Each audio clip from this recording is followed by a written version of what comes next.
Go.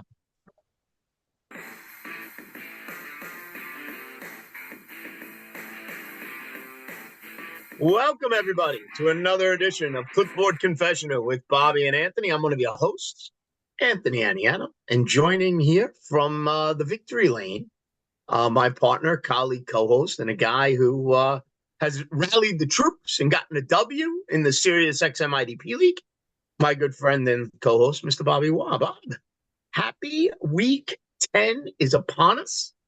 Crazy to think that that's how far into the season we are. But here we are. I think, what are we, 2 weeks from Gobble Gobble, little Thanksgiving and all that action. So football season's moving right along, right? I feel like every week we do that. Every week it's like, I can't believe it, but week 7 is here. Yeah. I can't believe it. Week 8 is here. Now it's week 10, man. Um, I'm You pumped put though. your I'm good. Christmas tree up yet? Oh, dude, no, stop it. If it was up to my wife, yes. But it's not because she's out of town. She's been out of town since Saturday, actually. Do you want me to I'm tell her to call you? no, no, it's all good. All right, We because I we just saw speak. her. So if you want, I could remind her to give you a call if she hasn't checked in. No, actually she checked in right before the show, but thanks for asking. No, she actually a couple You weeks walked ago. into that one. It's all good, man. A couple weeks ago, she got hooked up with the Heroes for Humanity, and she went to this whole Yeah. training thing for a week. She's an operator for them, and if you don't know, it's pretty awesome. Yeah, They you go told me if about it's a there's fantastic cause. Go ahead, take a minute. Go for it. yeah, Brag yeah, about your yeah, wife, bro. Go for it. yeah. They if there's a natural disaster like Kerrville, Texas, the floods, they get there, they help, search and rescue. They administer health aid and whatever people need, medicines and all this stuff. And so That's awesome. right. Well, she was only in for like 2 weeks, and then the hurricane comes to Jamaica. So they flew into Jamaica, and Oh, Here's wow. for Humanity is legit. Like they got a private plane from Miami to fly into Jamaica. They got they've been on helos every single day, flying to where other people can't get to give medical aid and support and water and food and supplies and all kinds of stuff to people that the other organizations can't get to. So it's seriously it's awesome. And I've been doing the single dad thing, and this has been the absolute busiest week I think of my family's ever had. We've had practices and games every day, and school functions and meetings. And but it's happening. We're making it. We're doing it, and feeling great, man. I got a Yeah, new hat that's that looks awesome. like an old hat. It's Yeah. great. Life is Yeah, good. you told me a little bit about it. I think maybe I saw it online. Pure class, bro. Just pure class. So good for you. And you hang in there with the kids. You hang in there with the kids. Doing Because it. you know what? I mean, your wife is a legend, but you're a legend too. You are a legend too for doing what you have to do. So I Ready to I thank give you that, my friend. I give you that. appreciate it. Your wife is saving lives, and you're taking Thank kids. you. Listen, I've heard stories about your boys. I mean, I don't know. I don't know. Like your wife might have to bring in the whole crew to rescue you by the time this trip with the boys is up. Let's call that. Let's be real about that. She's Her gonna and I, be having to rescue you. yeah, her and I are doing our best to keep people alive. We're just doing it in different ways. That's it. That's it. That's it. So, I can't imagine. I would love to spend the weekend with you and the boys. Just, I don't know if I would say anything. I would just want to come by with like a folding chair and a cooler and just watch. Like, I just think it would be amazing, amazing to watch in such a, I will say this, such a great way. Like, knowing where you live, the like, not like it's not big city living, which I think, like you hunt and the boys know that, and the boys are out in nature and just watching them. Like, I just think it would be the coolest thing. It would be almost throwbackish to like uh what kids should be doing. And I give you a ton of respect for that, my friend. Thank you. Meet Maddox and I. He's my oldest one. He's almost 8. Meet us in West Virginia this weekend. We're taking the crossbow out. See if we can get See, ourselves a buck. that's what I'm talking about. That's what I'm talking about. And again, I need to be there in case your son misses and you get a crossbow to the ass. So like all of that is just great stuff. But in all seriousness, like that's what I'm talking about. That's like cool as all heck. And yeah, Listen, man, just like we got a little hunting shack that we built too. There's no running water, no electricity. You pee outside. You do the other thing that you got to do in a bucket, and we have like old school lanterns that we light on fire, and like it's awesome, man. yeah, man, that's Good, awesome good stuff. living. That's awesome stuff. My daughter's in college asking me if she could get her nails done. Anyway, that's where we are. And put it on my credit card. So there we go. There it is. That's all you need to know about Clipboard Confessional with Bobby and Anthony. All right, let's get into some football though. Week 10. We have Thursday night football starting in just a few minutes. In case anybody's wondering, we're recording this Thursday night right before that Broncos Raiders game. We have a game in Europe, 9:30 a.m. Falcons and the Colts. Full slate. Monday night, Sunday night matchup, Steelers and the Chargers. Monday night, Eagles and the Packers. Four teams on a bye for week 10. The Bengals, the Chiefs, the Cowboys, Tennessee Titans, all sitting this one out. We had an exciting trade deadline. A lot of Jets making some moves, shipping off some defensive players. Year 56 of the rebuild continues. Maybe this is the year they get it right with all the draft picks. You saw Rashid Shaheed go to Seattle. You saw Jacoby Myers go to the Jacksonville Jaguars. They were kind of maybe two of the biggest offensive pieces that moved. Um, what kind of impact do you expect either of those wide receivers to have now that they're playing on new teams? Shaheed less than Myers, and I wanted to You ask think you a so? question. I do because in Jacksonville, who are they throwing the ball to? Brian Thomas Jr. BTJ has been an enormous letdown. They say he's battling an injury. I mean, maybe he is, maybe he isn't. I expected him to regress. I did not expect this much regression. I mean, this dude's production, he's driven off a cliff. And Travis Hunter's on IR now, so they got to throw to somebody. I know Parker Washington stepped up, and he's a decent add on your waiver wire if you got him out there. But I think, and so here's my question: with especially with Jacoby Myers, Rashid Shaheed, a little bit as well. Which narrative do you buy when somebody gets traded? Do you buy the it'll be a few weeks until they get acclimated to the new system, or this team wants to show off their new shiny toy right away? Which one do you Well, lean Rashid more Shaheed towards? knows the offense. He played under the offensive coordinator there. And I think Rashid Shaheed's role is a little more simplistic, right? Jackson Smith Najigba is the wide receiver one, Cooper Kupp, slot guy, possession guy. Rashid Shaheed just go over the top, right? Like to me, his role is pretty clear. And I do disagree with you. I think Rashid Shaheed's role is fantastic in that Seattle. That Seattle offense is good now. Like that is a Super Bowl contender, the Seattle Seahawks with Sam Darnold. Sam Darnold has proven he is a legitimate quarterback one in the NFL and probably in your fantasy league. Like you can win with Sam Darnold as your quarterback. That's just the reality of it. And now when you add that another major threat out wide, I struggle. That's an explosive offense. And listen, Rashid Shaheed is what he is. He's not going to be a 25, 30 point per game guy. I think his floor sits at about 10 points a game, but his ability to go over the top does give him that ability to explode and give you those big games at any moment. Jacoby Myers, he slides in as a wide receiver two eventually in Jacksonville. He has to learn the offense. Like, I'll say this if I have to play one this week, I'm playing Shaheed over Jacoby Myers. I'm more comfortable with him this week and his ability to make some plays with Sam Darnold. That's interesting because we're looking at this completely differently, which is, why what makes one of the things that makes fantasy great is that so you like Shaheed because of his comfort in the offense, um, and the offense in general. I worry that there are too many mouths to feed. I know Cooper Cup's banged up now, but Torrey Horton Is is a Cooper rookie. Cup? Yeah. Now Torrey Holton he takes a hit. He's now your Yep. fourth wide receiver there. He takes a hit now, and to me, I don't view Cooper like what has Cooper Cup done? Like Cooper Cup, you could make a claim right now that Rashid Shaheed is the second best wide receiver now on that Seattle team. Right, but so let's say Cooper Cup goes out and he's getting 7 points a game. Well, that's 7 points that Shaheed might not get. Or Maybe it's only 4 points that Shaheed might not get. But still, when you're only scoring, you said what, maybe 10, 12 points? You take four away from that. Yeah, but I, that was 10 points with in New Orleans.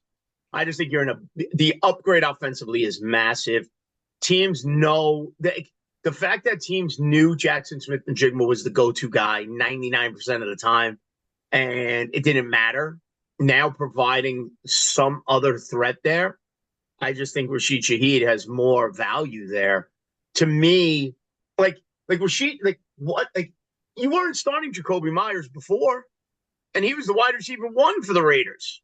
You're going to start him now as the wide receiver two with the Jaguars? Think about it. that's fair. That's fair. Right? Like he's now playing second fiddle in Jacksonville. He was with Bowers out all that time. Targets to Jacoby Myers. Brock Bowers is out. Didn't matter.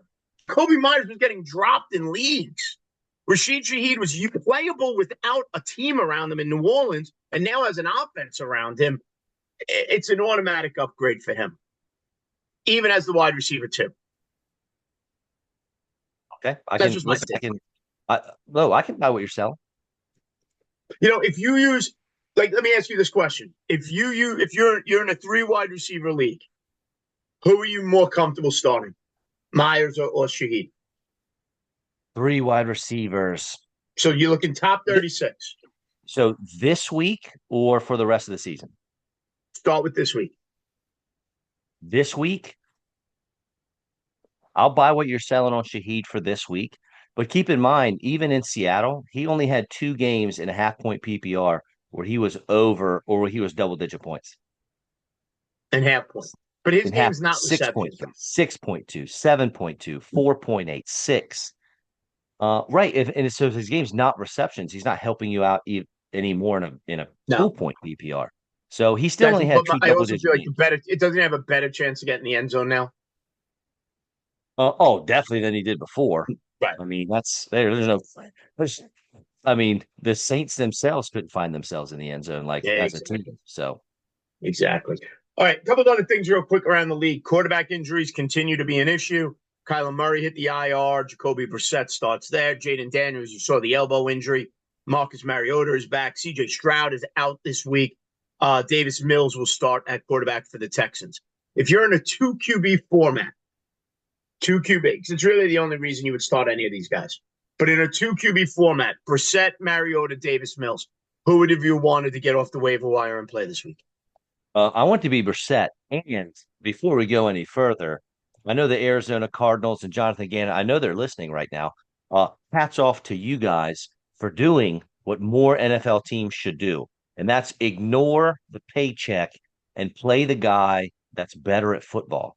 And right now, as wild as it sounds, Jacoby Brissett is better at football than former first round pick. I'm sorry, former first overall pick Kyler Murray. And so I love seeing this because this is how teams should be run. And yeah, he's hurt, he's on IR. Is he? I'm not completely convinced that Kyler Murray isn't healthy enough to play. They just you sit down with them and you're like, dude, you're not doing it right now. How about we save you some embarrassment? We put you on IR, so that's not something you have to worry about or we have to worry about. Let's get Brissett some games in here, get you fully healthy before we get you back out there. Bobby going deep IR conspiracy theory here. Dude, no, I'm just so pumped that the better football player is finally seeing the field over the paycheck, and I just think it's great for football. But yeah, dude, Brissett has been, I mean, really good. Marvin Even Matt Harrison had the best game of his career on Monday night with Jacoby Brissett. and it didn't hurt Trey McBride. Yeah, and They well, both. again, and keeping in mind it was against the Cowboys, whatever Sure. that's worth. Yeah. But still, I mean, Brissett is out there. They're taking the reins off. They're giving him, full um exposure to the offense. They're letting him do whatever they would normally do. They're calling great plays, and I love it. And I would definitely start him if I absolutely had to in a two QB league. Tougher matchup this week for him this week on the road against Seattle, no doubt about that. But they're Uh, gonna have to score points. yeah, they're gonna have to try to keep up with that Seattle offense. I agree. All right, let's get into it. We got some interesting games going on, some snoozers at the 1 o'clock hour, but some fun ones later in the day on Sunday. Rams 49ers is fun. Lions Washington was supposed to be fun. We'll see what happens with that. I actually think the Cardinals and the Seattle Seahawks is kind of fun as well, right? And Patriots and Buccaneers at 1 o'clock. That's a fun one. Your Eagles Monday night matchup against the Packers, great game there. Saquon Barkley, by the way, full participant in practice Thursday, so he'll be good to go. Quinshon Judkins, full participant in practice for the Cleveland Browns. He'll be good to go. So that's good news there as well. Let's get into the quarterback position though right away. Give me some quarterbacks matchups that you like this week for Week 10. If you want to live a little dangerously, throw Caleb Williams out there. He just dropped almost 40 points on the week in a absolute shootout. One of the funnest games we'll probably see all season with Cincinnati. The Yeah, Giants are almost as bad against a quarterback as Cincinnati. So Caleb Williams should eat again this week. Giants allowing 23.4 fantasy points a game. They've allowed 15 passing touchdowns. Let me ask you a question about that game now. Kyle Monangai, right? Monster. I mean, monster performance. We talked about it last week on the show. It was against Cincinnati. It wasn't a surprise, but he goes off.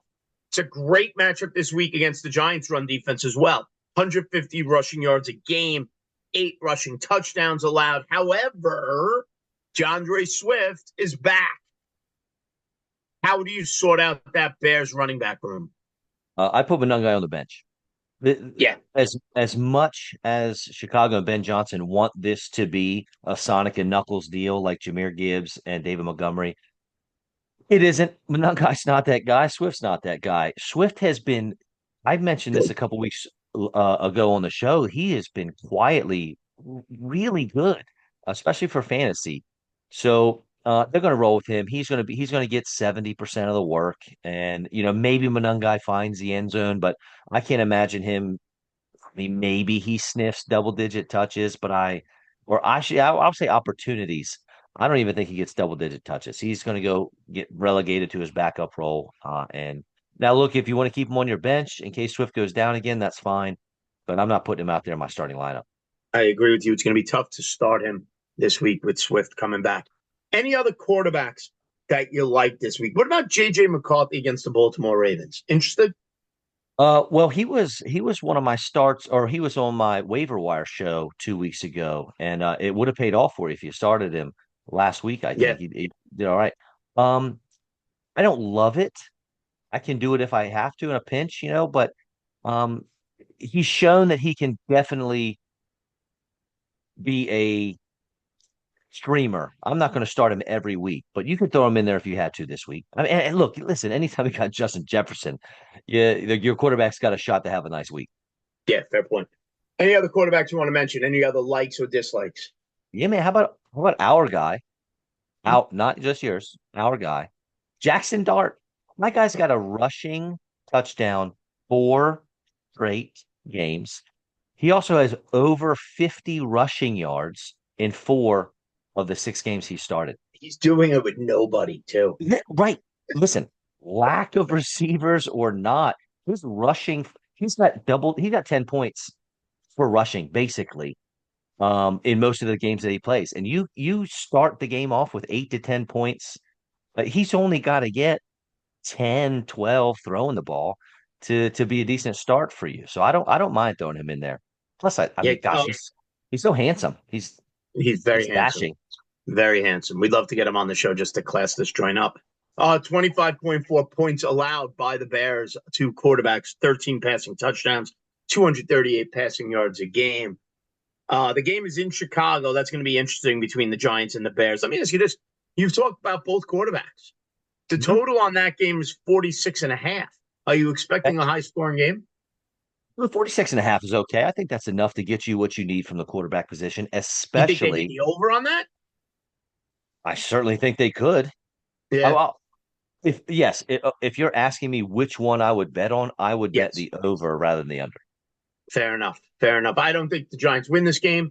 I don't think they're there yet. But like even last week with San Francisco, they put up saw through that late touchdown. It was meaningless in terms of the game, but it was meaningful if you had Jackson Dart in your lineup, right? And he plays to the whistle to whistle, and he was making not so good wide receivers make some plays. So I give him a lot of credit for that. Theo Johnson is a viable tight end stream now because of Jackson Dart. There's no running game to speak of. Tyrone Tracy has not been good filling in for Scatterbo. And Wandell and Darius Slayton will be back. There are some guys who are going to benefit from Dart's, I guess, energy, I want to call it. And listen, 2 weeks ago, we talked about Darius Slayton missing that 60-plus yard touchdown Yeah, catch because of a bogus offense specimen. He should have had a touchdown catch last week too. Slayton's finding the end zone this week, man. It's got to there you go. happen. I like it. What about a quarterback you're avoiding this week? Yeah, dude, don't play Tua. He has games. He comes out there and he drops 24 points. He drops 28 points. He gets throws for 4 touchdowns in a game.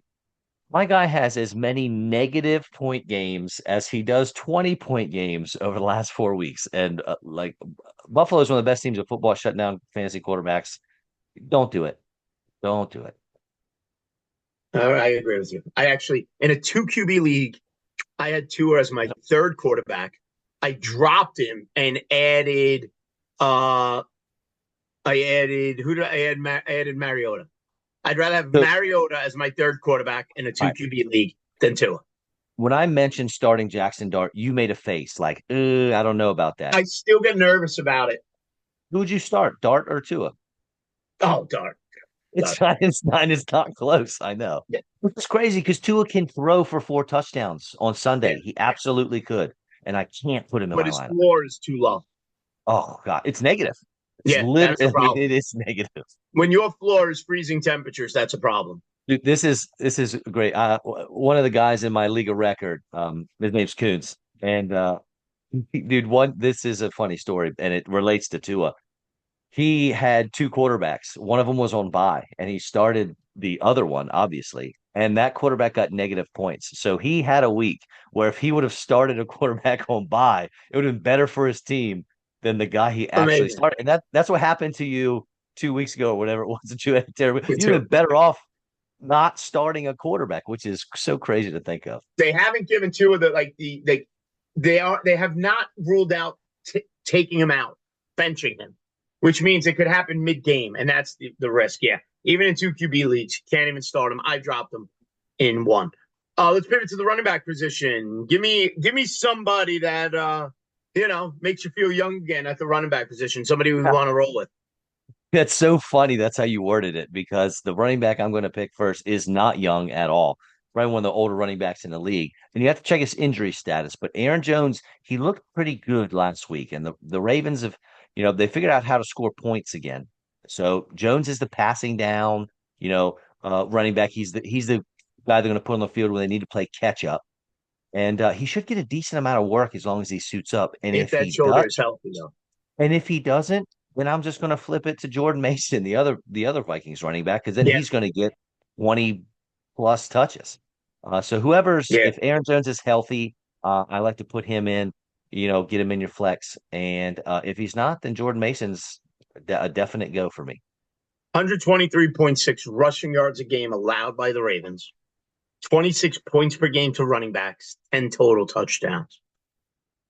Although I do think better days are ahead for the Ravens because I think even Lamar Jackson on offense makes that entire team better because the offense can actually stay on the field a little bit, which does matter. I do believe in that. What about Tyrone Tracy against the Bears?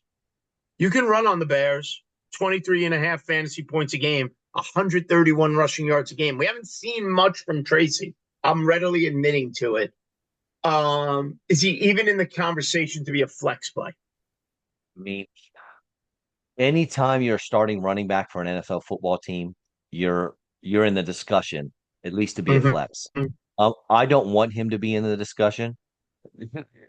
Devin Singletary should probably be retired, but Brian Dable loves him. It's his Yeah, guy. He coached him in Buffalo. He brought him to New York, and when everyone's screaming, "Please, for the love of God, bench Devin Singletary," he kept running him out there on the field. And so I don't know how much work Devin Singletary is going to take. Tyrone Tracy, I know he had a nice year last year, but it's just not his deal, man. He was a wide receiver turned running back. That usually doesn't end up well in the long term. You might have a nice season or two, which he did. If you can, if who would you if Christian Watson plays against Philly on Monday? Do you want Christian Watson or do you want Watson. Tyrone Tracy? I Watson. I'll know, take my chance on the big play. right? And you and I think you agree with me. You hate that roller coaster ride of, Yeah. you know, is Watson going to get that 60-yard catch or not? I hate those type of players, but I agree with you. I'm throwing Watson out there instead of Tracy. So maybe we should just say Tracy shouldn't be in the conversation.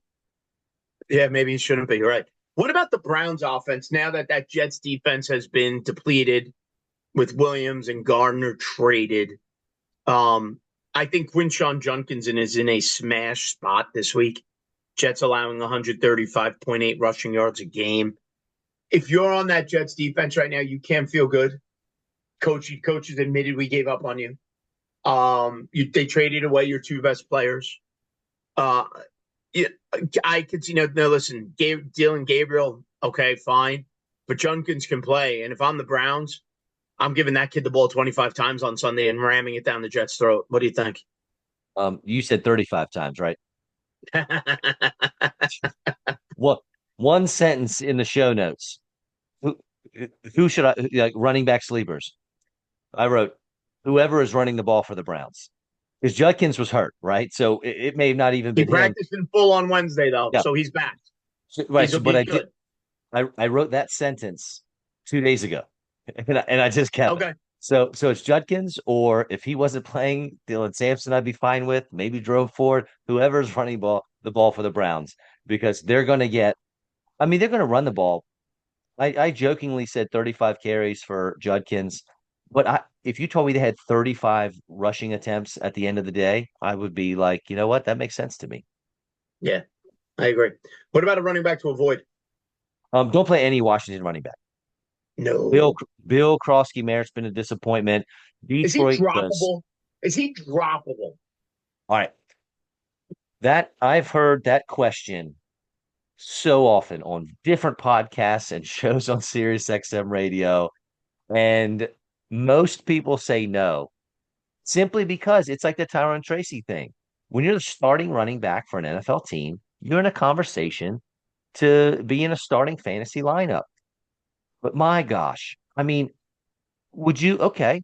Krosky Merritt this week against Detroit, and Detroit does not play around when it comes to opposing running backs. You want No. him or Monungai? I told you to bench I play Monungai. Monunga. Right. I'll take Right. I'll So take Monunga's 8 to 10 carries over whatever Krosky Merritt gets. and Chris Rodriguez is getting goal line work. So the answer to your question, I think we just hit it, is yes, you can drop him. Yep, there you go. It's been that disappointing. The offseason hype train. And here's the thing, like we've chased those points. We've seen those rookie running backs and those young running backs have moments. You saw Woody Marks have a moment, and you wanted, oh, here he is, and then he comes back to earth. You saw it with Krosky Merritt. He had like one game. Oh, there it is, and he came back to earth. Kamani Vidal had a game. Oh, look at this. And then in a smash spot against the Titans, he gave you 30 yards, right? Like you've seen it over and over again with some of these young players where they have a moment, you fall in love, and then they break your heart the following week because you think they're in a spot where they're going to kind of take over and dominate. And it just doesn't happen. And, that's the reality. And now you're there with Monungai. But at least you get a little clarity with Monungai because they're not promising him to be the feature back.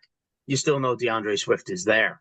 So It's frustrating, and it's a lot of premature evaluation, to be honest. yeah, agreed. And here's what you do with a guy like Ja'Cory Krosky Merritt. I got a little bit lucky, I'll be honest. I had him in a league and I was waiting. He had a good game. I was pretty deep in running back.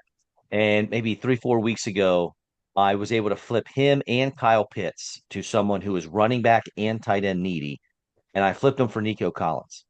Now, at the time, Nico was on bye, didn't help me that week. And then the next week, he was on fire to start. Then he ends up getting a concussion. So I missed an entire fourth quarter of Nico. So that wasn't too great. But we come in last week. Nico's back, and that should play out very well for the rest of the year. So what I'm saying is, you get a player that's he was a seventh round draft pick for a reason, right? And he comes out and Yep. has a great week or two. The odds are that's not going to last. So if you can use that to get yourself a good quality player that you know is good and is proven in the NFL, as tempting as it is to keep that exciting young running back, get rid of him for somebody that's a proven player. Yep. Fair point. Great point, actually. All right, let's talk wide receivers. Give me somebody that is under the radar at the wide receiver position that maybe we could get in some lineups and stream this week. And tell me why we should play all our Charger receivers as well. Uh, one of them's going to miss. Play them They all. always do. One of them's going to miss. I have been in love with Cortland Sutton for You honestly for talk about him years. every week. Like it's almost creepy. But, but and I don't disagree, but Yeah. over the past 3 weeks, Troy Franklin has 38 targets. Now they've only equated to 13 catches. I get it, but he's finding the end zone. He hit almost an 80% snap share this past week. Bo Nix, he's obviously getting more comfortable throwing. Marvin Mims not Franklin's playing tonight again, by the way. say that again. Marvin Mims out again Right, for Denver tonight. right. Yeah, and I know this is coming at you late. Game's about to start. I get it. But now one thing worries me a little bit is game script. But anything can happen in these division games. But Denver could get up real quick, real early on Las Vegas and know how to throw the ball. But hopefully Raiders will be able to put up some points and keep it a little bit close. All right, great point. I like that. What are you doing with the Chargers? Who is if you because it's a great matchup against the Steelers. Steelers allow the most points in the league to opposing wide receivers of all the teams playing this week. 41 points per game to opposing wide receivers is what the Steelers allow. This game is in LA for the Chargers. Quentin Johnston reemerged last week. McConkey, Gadsden's been a godsend. I don't trust Vidal anymore. I'm out on him. He's a bench stash. I can't use him. He's been a roller coaster ride. But you got McConkey, you got Keenan Allen, you got Quentin Johnston. How are we sorting through that mess in a smash matchup against that Steelers secondary? Smash matchup, but let's not forget what they did to the Colts this past week. They figured out something and made the. Daniel Jones thought he was in Giants blue once again. I think you're right. For me, if I need a definite double digit point day, I'm going Keenan Allen. If I need an actual a boom player, if my team's struggling this week, I got some bye week fill-ins and I need to get I'm projected to lose or the matchup doesn't look great for me. I'm probably going Johnston because he's got that super high ceiling. And then McConkey's a guy you're rolling out, if you got to. I feel I feel comfortable and safe with Allen. I love the boom of Johnston, and McConkey's just kind of whatever for me. All right, fair enough. And Gadsden stays in your life. Is Got to. Gadsden a must-start tight end at this point? Right? Yeah. Give me. I mean, you got He's 12 not even a teams. stream option anymore. He's a plug and play at this point. Right. Give me. I'd like to say give me 10 or 12. Guys better than him that you want to start. Give me 8. Give me 8 guys. You can't even do that. Right. Right. You can't even do that. What about a wide receiver you're avoiding? Don't play. Listen, I said don't play any Washington running backs. Don't play any Buffalo wide receivers. It's hard enough to figure out who to start between Khalil Shakir and Keon Coleman. But this feels like, as far as the matchup goes, it's going to be a James Cook. It's going to be a Dalton Kincaid type of day, right? The tight ends do, or this defense does not do well against tight ends. They don't do well against running backs. So I'm going to ignore the receivers from Buffalo for this one and stick to good matchups. All right. Sounds like a good plan to me. One final position we got to hit tight end position. Cincinnati Bengals are not playing this week, so that means you can't stream a tight end against them. They're the worst in the league by a large margin. So, anybody else maybe you want to roll with at the tight end position that you could stream into some lineups since it's so thin at that position? Yeah, I'll give you two real quick. One of them, dude, this is why fantasy is the worst. Dalton Kincaid has not been great, and he had a terrible matchup last week against Kansas City. They were one of the best teams at stopping Yeah, the tight end. And you brought him up. You're like, don't play Dalton Kincaid. And sure enough, he goes and gets like what, 6 for 100 yards and a touchdown. yeah. And it's like That should not have happened. Like that, Right. The nothing. numbers There's said no otherwise. numbers. There's no narrative that said that should have happened. But here we go. But for me, he's a guy I'm going to throw in this week because he made it happen in a tough matchup. And this week, Miami gives up the fifth most points to fantasy tight ends. He has a great matchup. I just talked about it, which obviously means he's going to get two catches for 12 Obviously, we yards. just put the hex on him. Right, right. But dude, okay, I put this guy out here and I want to see what you feel because it's early. He's in his infancy stages as a fantasy performer. But what about Colston Loveland? He finally put on his big boy pants. He did a little It was something against the last week. Bengals. It was I against the Bengals. I know, It was against the Bengals. Now he's listen, got a Cole. decent matchup against the Giants. Now Cole Kmet's practicing, so So that's a we'll see, problem. right? We'll see. So it's against the Giants, 12.8 points to tight ends, 4 touchdowns allowed. I mean, that's not the Bengals who were 22 points per game and are now up to 12 touchdowns allowed to the tight end position. He's a stream option. If you told me you needed to utilize him to replace, say, Jake Ferguson or Travis Kelce on bye, you needed to add him because you lost Tucker Kraft. I totally understand it. Let's say he comes But out. Oh, you got to temper those expectations because that matchup against Cincinnati was just like when you look at the points per game and the numbers against tight ends, it's literally the Bengals here, and then it's a drop, and then the rest of the league. Like the gap is amazing in terms of points per games. Bengals have allowed 12 touchdowns to tight ends. The next highest total is 6. Okay. Like that is significant. And that 6, by the way, is to the Pittsburgh Steelers going against Rondé Gadsden and the Chargers. Roll them up again this week in that matchup. But nonetheless, yes, Loveland is a nice bye week replacement. But again, it's and kind of like what I said earlier about Krosky Merritt and Woody Marks and Kamani Vidal, right? Like we fell in love with them and then it came crashing back down to earth. It's no guarantee this week. Worth the flyer, worth the bye week fill-in. But, that matchup last week was the stars were aligned for him against the Bengals. now two quick things. One of them, if you look at just season long, what you just said is, I mean, it's not even close. Bengals are the worst. The last 4 weeks, so the Jacksonville Jaguars have been giving up just slightly more points than the Bengals over the last 4 weeks. But that's a little different. Yeah, it's much smaller sample size. The Bengals, by the end of the year, it's going to be absurd, probably. They're gonna allow 20 touchdowns to tight ends. Oh, dude, that might be. I'll take the over. If you set it at 20.5, I'll take the over. Jaguars, Um, you mentioned the Jaguars, and Schultz is playing. Schultz is healthy now. He returned to practice. yeah, Jaguars 19 points per game to tight ends, 6 touchdowns. He's a great stream as well. great. Gadsden is in lineups. I love that matchup. So there's a bunch of good ones there. Dalton Kincaid, that matchup against Miami, you mentioned. The numbers don't lie. They don't lie often. Dallas Goedert, a good matchup against the Packers as well. Packers give up a ton of points to tight ends. I'm scared of that game, man. Look, it's all for my Eagles and just fandom here, but it's on the road. You're going to Lambeau. The Packers just got beat by Carolina. Like Yeah, they're gonna be pissed. This is I'm not looking forward to Monday. that's going to be a fun game. Packers by 2.5. Total is 45 and a I half in that Monday nighter. That's a great Monday night game. it's That's a Monday yes. nighter that Anthony has to have a cup of coffee and make it all the way to the end. That is a solid game. Speaking of the games, it's that time of the show. Here we go. What is your lock of the week? I am down to 6 people left in my pool, in my pick'em pool. I'm one of 6.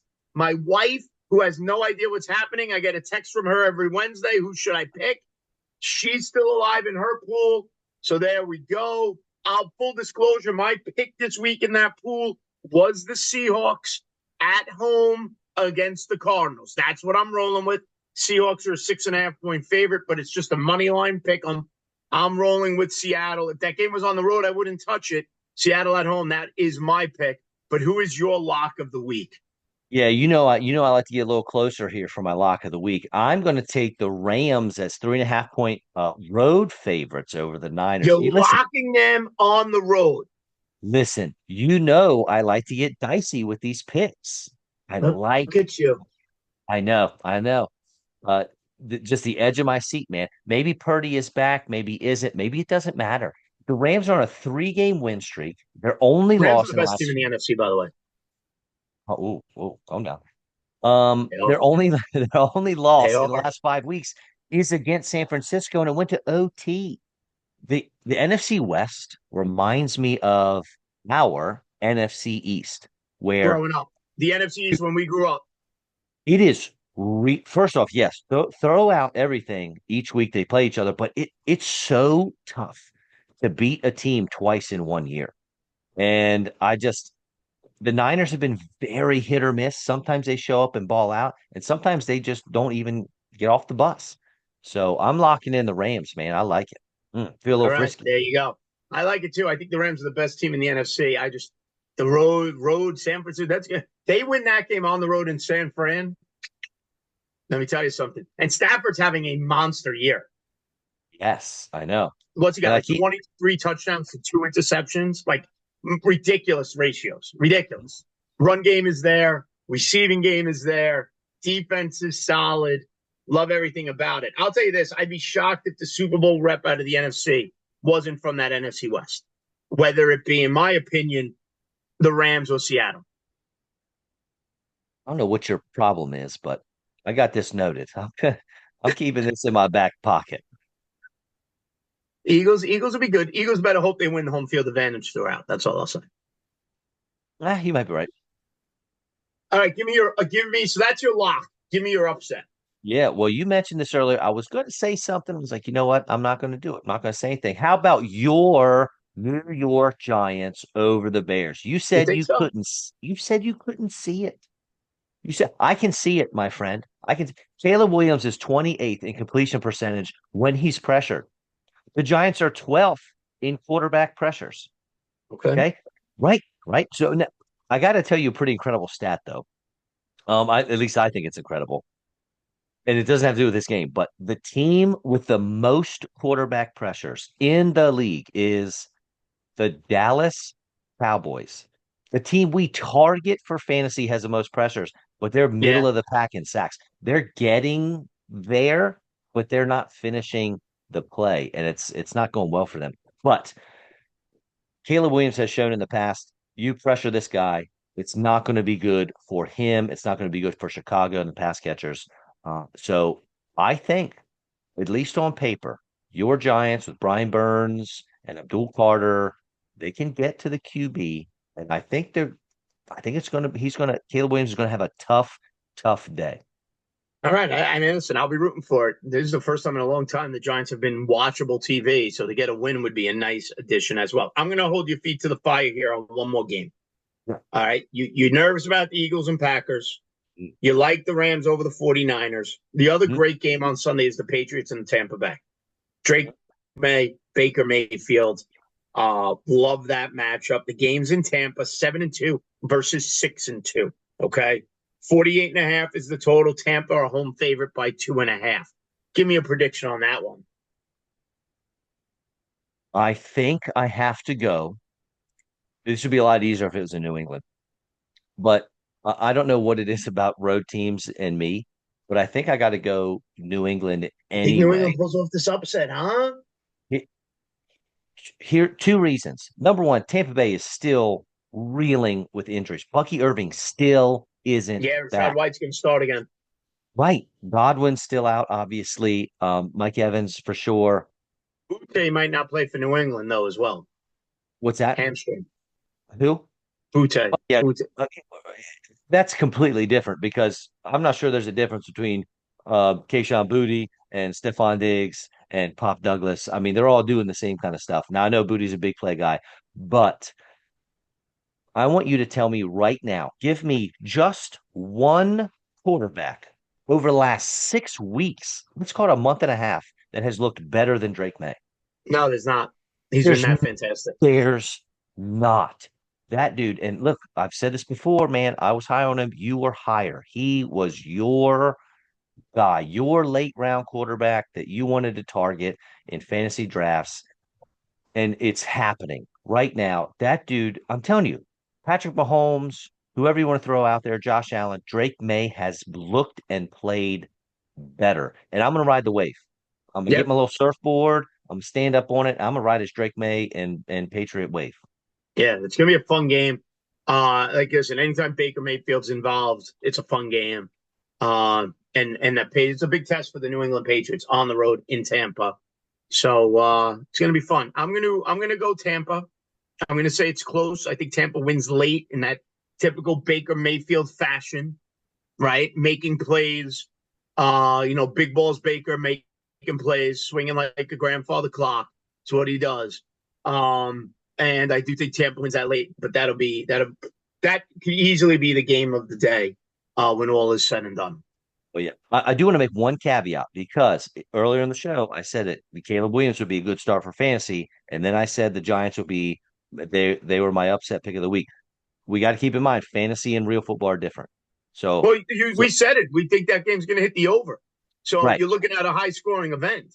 I So agree with you. You like Dart, you like Caleb Williams, you like the Giants to win. That screams high scoring because the Giants aren't going to win a low scoring game. Their defense isn't good enough to do that. So if you think the Giants are winning that game, you got to assume a high scoring affair. And then both quarterbacks are in spots against bad defenses. I totally get your point. You know, 30-27 type of Giants win is yeah, feasible and both quarterbacks eat. That's totally in the realm of possibility. and it doesn't even need to be that high to hit the over. You know what I mean? Right. Yeah, what's the total? What I say was 40, 46 and a half. So 46. 30 Right. 27. Yeah, yeah. So you can easily hit that. All right. Any other last words before we go watch a little Thursday night football? Dude, I think that's it, man. I'm pumped. This game kicked off a couple minutes ago. I'm ready to go watch myself some of my boyfriend, Cortland Sutton. There you go. As always, everybody, thank you for watching. Make sure you follow Clipboard Confessional here on YouTube, Instagram, follow us on Twitter, all of that fun stuff, or X, whatever the hell it's called. Anyway, for Bobby Waugh, I'm Anthony Aniana. We're Clipboard Confessional. Thanks for watching, and we'll see you next time, folks. You're the man.